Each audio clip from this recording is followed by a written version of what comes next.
Iran ਅਤੇ Israel ਵਿਚਕਾਰ ਤਣਾਅ ਦਾ ਮਾਹੌਲ ਹੈ। ਦੋਵੇਂ ਮੁਲਕ ਪਿਛਲੇ ਕਈ ਦਿਨਾਂ ਤੋਂ ਇੱਕ ਦੂਜੇ ਦੇ ਉੱਤੇ ਹਮਲੇ ਕਰ ਰਹੇ ਨੇ ਤੇ ਹੁਣ ਇਸ ਵਿੱਚ ਅਮਰੀਕਾ ਦੀ ਵੀ ਐਂਟਰੀ ਹੋ ਗਈ ਹੈ।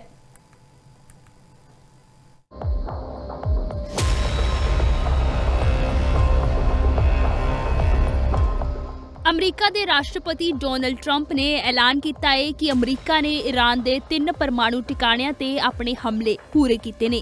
यह हमले फोर्दो, नतांज और इस्फहान ते होए ने।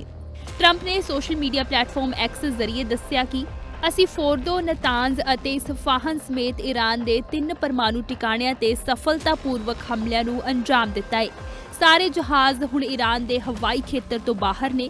फोर्दो ਉੱਤੇ ਸਾਰੇ ਬੰਬ ਸੁੱਟੇ ਗਏ ਨੇ ਅਤੇ ਸਾਰੇ ਜਹਾਜ਼ ਸੁਰੱਖਿਅਤ ਢੰਗ ਦੇ ਨਾਲ ਅਮਰੀਕਾ ਵਾਪਸ ਆ ਰਹੇ ਨੇ।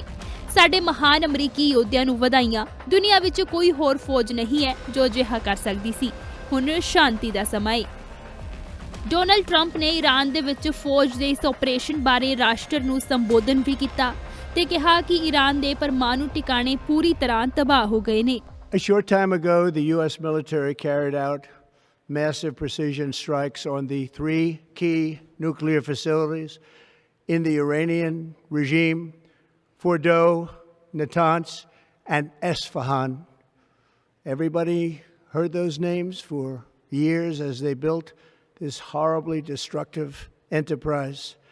Our objective was the destruction of Iran's nuclear enrichment capacity and a stop to the nuclear threat posed by the world's #1 state sponsor of terror. Tonight I can report to the world that the strikes were a spectacular military success.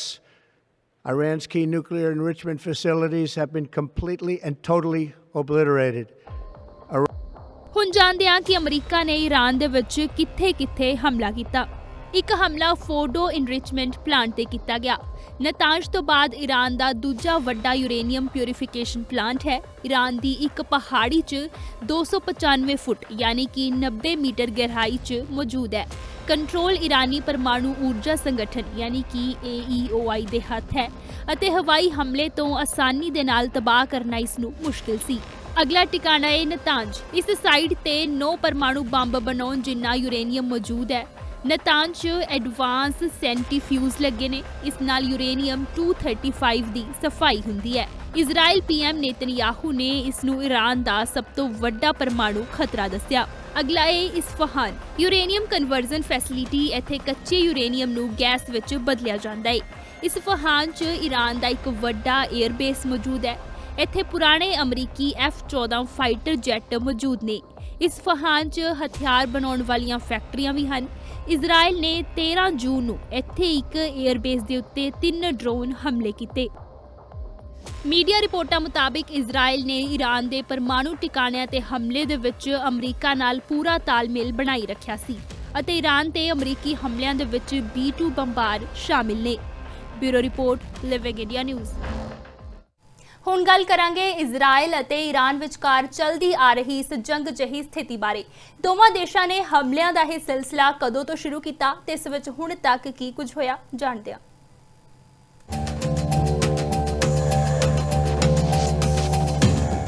Iran ਅਤੇ Israel ਵਿਚਕਾਰ ਹਮਲਿਆਂ ਦਾ ਸਿਲਸਿਲਾ 13 ਜੂਨ ਤੋਂ ਸ਼ੁਰੂ ਹੋਇਆ ਜਦੋਂ Israel ਨੇ operation rising line ਸ਼ੁਰੂ ਕੀਤਾ ਅਤੇ ईरान ਤੇ 200 ਫਾਈਟਰ ਜੈਟਸ ਦੇ ਨਾਲ ਹਮਲਾ ਕੀਤਾ। ਲੜੀਵਾਰ ईरान ਅਤੇ ਇਜ਼ਰਾਈਲ ਦੇ ਹਮਲਿਆਂ ਬਾਰੇ ਜਾਣਦੇ ਹਾਂ। 13 ਜੂਨ ਨੂੰ ਇਜ਼ਰਾਈਲ ਨੇ ਆਪਰੇਸ਼ਨ ਰਾਈਜ਼ਿੰਗ ਲਾਈਨ ਸ਼ੁਰੂ ਕੀਤਾ। ईरान ਤੇ 200 ਫਾਈਟਰ ਜੈਟਸ ਦੇ ਨਾਲ ਹਮਲਾ ਕੀਤਾ। ईरान ਦੇ 20 ਦੇ ਕਰੀਬ ਮਿਲਟਰੀ ਕਮਾਂਡਰ ਮਾਰੇ ਗਏ। ईरान ਨੇ ਮਿਸਾਈਲਾਂ ਨਾਲ ਪਲਟਵਾਰ ਕੀਤਾ। 14 ਜੂਨ ਨੂੰ ईरान ਨੇ ਇਜ਼ਰਾਈਲ ਰੱਖਿਆ ਮੰਤਰਾਲਾ ਨੂੰ ਨਿਸ਼ਾਨਾ ਬਣਾਇਆ। ईरान ਨੇ 3 ਇਜ਼ਰਾਈਲੀ ਫਾਈਟਰ ਜੈਟ ਮਾਰਨ ਦਾ ਦਾਅਵਾ ਕੀਤਾ। 15 ਜੂਨ ਨੂੰ ਇਜ਼ਰਾਈਲ ਦਾ ईरान ਦੇ 3 ਤੇਲ ਗੈਸ ਟਿਕਾਣਿਆਂ ਤੇ ਹਮਲਾ। ईरान ਨੇ ਇਜ਼ਰਾਈਲ ਰੱਖਿਆ ਮੰਤਰਾਲਾ ਤੇ ਹਮਲਾ ਕੀਤਾ। 16 ਜੂਨ ਨੂੰ ईरान ਦਾ ਇਜ਼ਰਾਈਲ ਤੇ ਸਭ ਤੋਂ ਵੱਡਾ ਹਮਲਾ ਹੋਇਆ। ਹਮਲੇ ਦੇ ਵਿੱਚ 8 ਇਜ਼ਰਾਈਲੀਆਂ ਦੀ ਮੌਤ ਹੋ ਗਈ ਅਤੇ 200 ਜ਼ਖਮੀ ਹੋਏ। ईरान ਦੇ ਵਿਦੇਸ਼ ਮੰਤਰਾਲਾ ਦੇ ਉੱਤੇ ਵੀ ਇਜ਼ਰਾਈਲ ਦੇ ਵੱਲੋਂ ਹਮਲਾ ਕੀਤਾ ਗਿਆ। 17 ਜੂਨ ਨੂੰ ईरान ਦਾ ਇਜ਼ਰਾਈਲ ਤੇ ਮੋਸਾਦ ਹੈੱਡਕੁਆਰਟਰ ਤੇ ਹਮਲਾ। 21 ਮੁਸਲਿਮ ਦੇਸ਼ਾਂ ਨੇ ਇਜ਼ਰਾਈਲੀ ਹਮਲੇ ਦੀ ਨਿਖੇਧੀ ਕੀਤੀ। 18 ਜੂਨ ਨੂੰ ਇਜ਼ਰਾਈਲ ਨੇ ईरान ਤੋਂ 5 ਗੁਣਾ ਜ਼ਿਆਦਾ ਹਮਲੇ ਕੀਤੇ। ਇਜ਼ਰਾਈਲ ਦਾ ईरान ਤੇ 50 ਫਾਈਟਰ ਜੈਟਸ ਦੇ ਨਾਲ ਹਮਲਾ ਹੋਇਆ।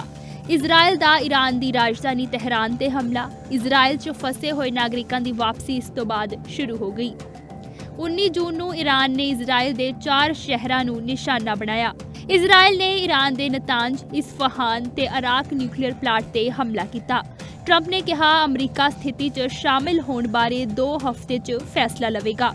20 ਜੂਨ ਨੂੰ ਈਰਾਨ ਦਾ ਤੇਲ ਅਵੀਵ ਸਮੇਤ ਕਈ ਸ਼ਹਿਰਾਂ ਤੇ ਮਿਜ਼ਾਈਲਾਂ ਨਾਲ ਹਮਲਾ ਹੋਇਆ। ਇਜ਼ਰਾਈਲ ਦੇ 23 ਲੋਕ ਇਸ ਵਿੱਚ ਜ਼ਖਮੀ ਹੋ ਗਏ। ਜੰਗ ਰੋਕਣ ਦੇ ਲਈ ਈਰਾਨ ਅਤੇ ਯੂਰਪੀ ਦੇਸ਼ਾਂ ਦੇ ਵਿੱਚ ਬੈਠਕ ਹੋਈ, ਜਿਸ ਦਾ ਕੋਈ ਖਾਸ ਸਿੱਟਾ ਨਹੀਂ ਨਿਕਲ ਸਕਿਆ। 21 ਜੂਨ ਨੂੰ ਇਜ਼ਰਾਈਲ ਨੇ ਈਰਾਨ ਦੇ ਇਸਫਹਾਨ ਅਤੇ ਤਬਰੀਜ਼ ਤੇ ਹਮਲਾ ਕੀਤਾ। ਅਮਰੀਕਾ ਨੇ B-2 ਬੰਬਾਰ ਭੇਜੇ। ਇਜ਼ਰਾਈਲ ਨੇ ਈਰਾਨ ਤੇ ਫਿਰ ਹਮਲਾ ਕੀਤਾ। ਮਿਜ਼ਾਈਲ ਲਾਂਚਰਾਂ ਨੂੰ ਨਸ਼ਟ ਕਰ ਦਿੱਤਾ। ਇਜ਼ਰਾਈਲ ਦੇ ਹਮਲੇ 'ਚ ਈਰਾਨ ਦੇ ਮਿਲੀਸ਼ੀਆ ਨੇਤਾ ਦੀ ਮੌਤ ਹੋ ਗਈ। 22 ਜੂਨ ਨੂੰ ਅਮਰੀਕਾ ਨੇ ਈਰਾਨ ਦੇ 3 ਪਰਮਾਣੂ ਸਥਾਨਾਂ ਤੇ ਹਮਲਾ ਕੀਤਾ। ਟਰੰਪ ਨੇ ਕਿਹਾ ਅਮਰੀਕਾ ਨੇ ਪਰਮਾਣੂ ਸਥਾਨ ਤਬਾਹ ਕਰ ਦਿੱਤੇ ਨੇ।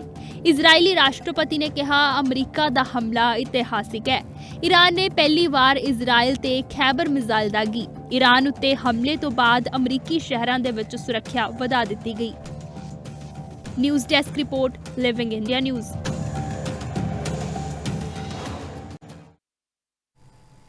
ਈਰਾਨ ਅਤੇ ਇਜ਼ਰਾਈਲ ਦੇ ਜੰਗ ਦੇ ਵਿੱਚ ਤੁਹਾਨੂੰ ਦੱਸਿਆ ਹੈ ਕਿ ਹੁਣ ਤੱਕ ਕੀ ਕੁਝ ਹੋਇਆ। ਅੱਜ ਇਸ ਦੀ ਅਮਰੀਕਾ ਦੇ ਵੱਲੋਂ ਵੀ ਇਸ ਦੇ ਵਿੱਚ ਐਂਟਰੀ ਲੈ ਲਈ ਗਈ ਹੈ। ਪਿਛਲੇ ਕਈ ਦਿਨਾਂ ਤੋਂ ਇਹ ਜੰਗ ਵਰਗੀ ਸਥਿਤੀ ਜਿਹੜੀ ਹੈ ਈਰਾਨ ਅਤੇ ਇਜ਼ਰਾਈਲ ਦੇ ਵਿਚਕਾਰ ਬਣੀ ਹੋਈ ਸੀ।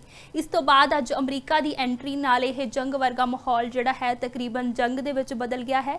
ਦੱਸ ਦਈਏ ਕਿ ਇਸ ਦੀ ਸ਼ੁਰੂਆਤ ਜਿਹੜੀ ਹੈ 13 ਜੂਨ ਤੋਂ ਹੋਈ ਸੀ। 13 ਜੂਨ ਨੂੰ ਪਹਿਲਾਂ ਇਜ਼ਰਾਈਲ ਦੇ ਵੱਲੋਂ ਈਰਾਨ ਦੇ ਉੱਤੇ ਹਮਲਾ ਕੀਤਾ ਗਿਆ। ਇਸ ਤੋਂ ਬਾਅਦ ਈਰਾਨ ਦੇ ਵੱਲੋਂ ਜਿਹੜਾ ਹੈ ਇਸ ਦਾ ਜਵਾਬ ਦਿੱਤਾ ਗਿਆ ਅਤੇ ਇਸੇ ਤਰੀਕੇ ਦੇ ਨਾਲ ਇਹ ਹਮਲਿਆਂ ਦਾ ਸਿਲਸਿਲਾ ਜਿਹੜਾ ਹੈ ਲਗਾਤਾਰ ਹੁਣ ਤੱਕ ਜਾਰੀ ਹੈ ਅਤੇ ਅੱਜ ਅਮਰੀਕਾ ਦੇ ਵੱਲੋਂ ਵੀ ਇਸ ਵਿੱਚ ਐਂਟਰੀ ਲੈ ਲਈ ਗਈ ਹੈ। ਉਧਰ ਦੇਸ਼ ਦੇ ਪ੍ਰਧਾਨ ਮੰਤਰੀ ਨਰਿੰਦਰ ਮੋਦੀ ਨੇ ਸ਼ਾਂਤੀ ਦੀ ਅਪੀਲ ਕੀਤੀ ਹੈ।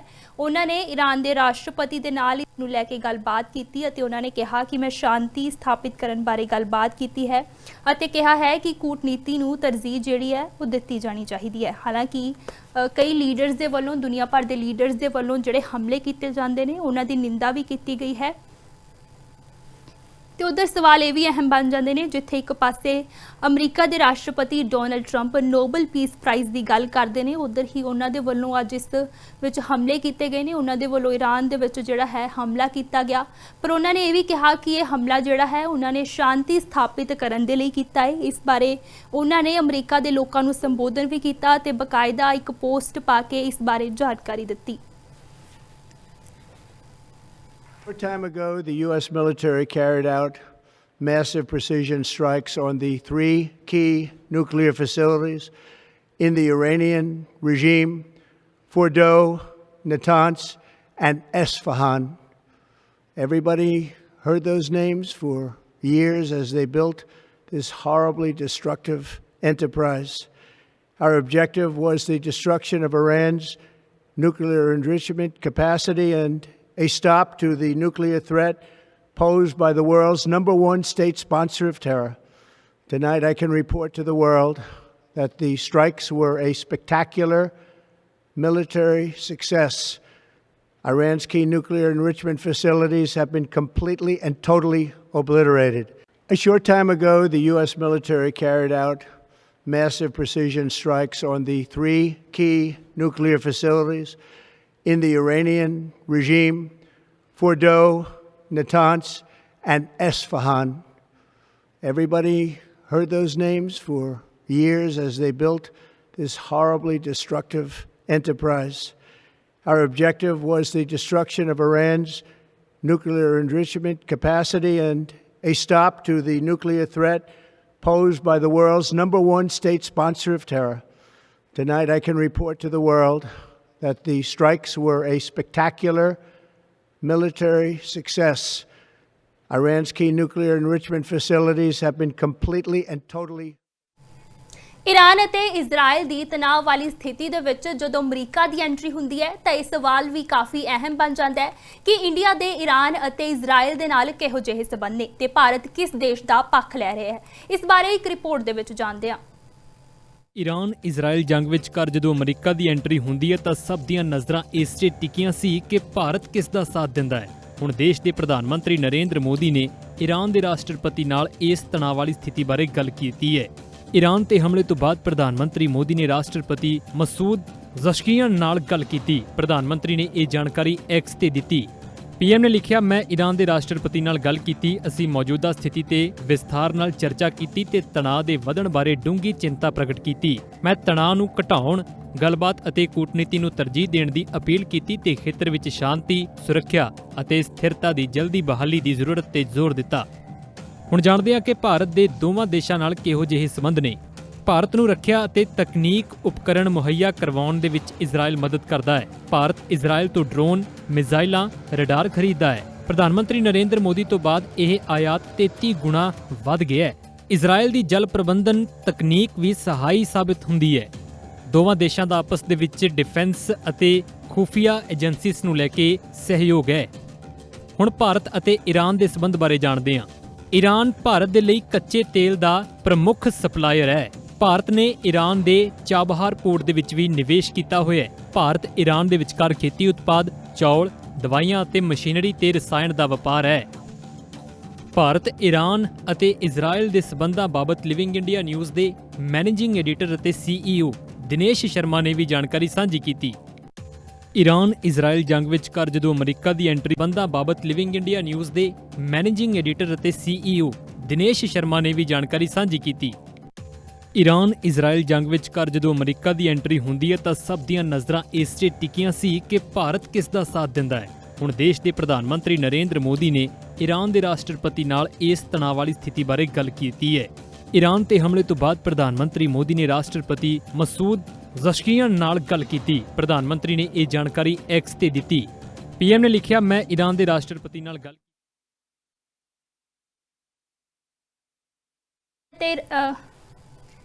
ਪ੍ਰਧਾਨ ਮੰਤਰੀ ਮੋਦੀ ਦੇ ਵੱਲੋਂ ਟਵੀਟ ਕਰਕੇ ਜਾਣਕਾਰੀ ਦਿੱਤੀ ਗਈ। ਉਹਨਾਂ ਨੇ ਕਿਹਾ ਹੈ ਕਿ ਹਾਲ ਹੀ ਦੇ ਵਿੱਚ ਹੋਏ ਤਣਾਅ ਤੇ ਡੂੰਘੀ ਚਿੰਤਾ ਜ਼ਾਹਿਰ ਕੀਤੀ ਹੈ। ਖੇਤਰੀ ਸ਼ਾਂਤੀ, ਸੁਰੱਖਿਆ ਅਤੇ ਸਥਿਰਤਾ ਦੀ ਜਲਦੀ ਬਹਾਲੀ ਲਈ ਅਸੀਂ ਜਿਹੜੀ ਹੈ ਗੱਲਬਾਤ ਕੀਤੀ ਹੈ। ਉਹਨਾਂ ਦੇ ਵੱਲੋਂ ਈਰਾਨ ਦੇ ਰਾਸ਼ਟਰਪਤੀ ਦੇ ਨਾਲ ਗੱਲਬਾत ਕੀਤੀ गई है।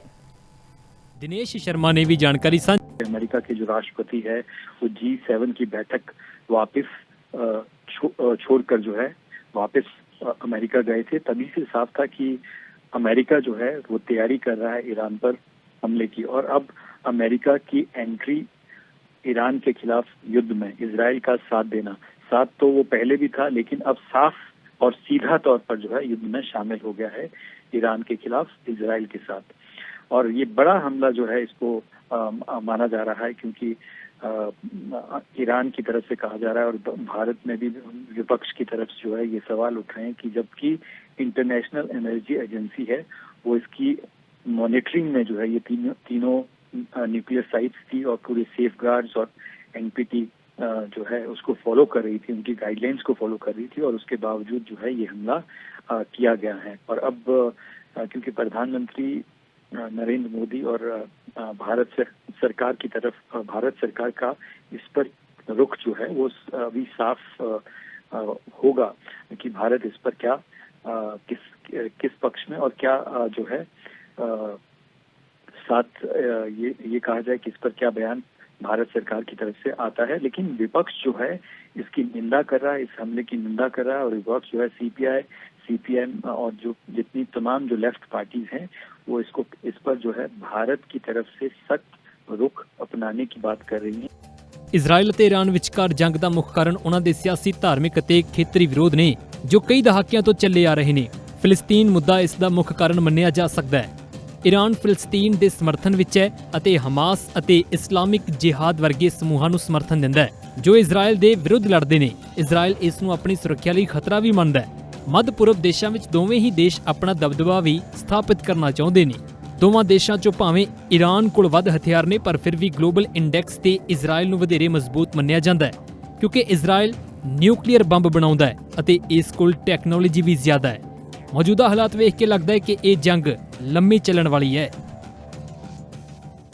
Kidney fail, liver fail, cancer या हार्ट की प्रॉब्लम, ये वो बड़ी बड़ी बीमारियां हैं जिसमें इंसान का लाखों रुपए खर्च हो जाता है और कुछ भी हाथ नहीं लगता। तो आयुर्वेद को अपनाओ, बीमारी की जड़ पर काम करो। 73504 73504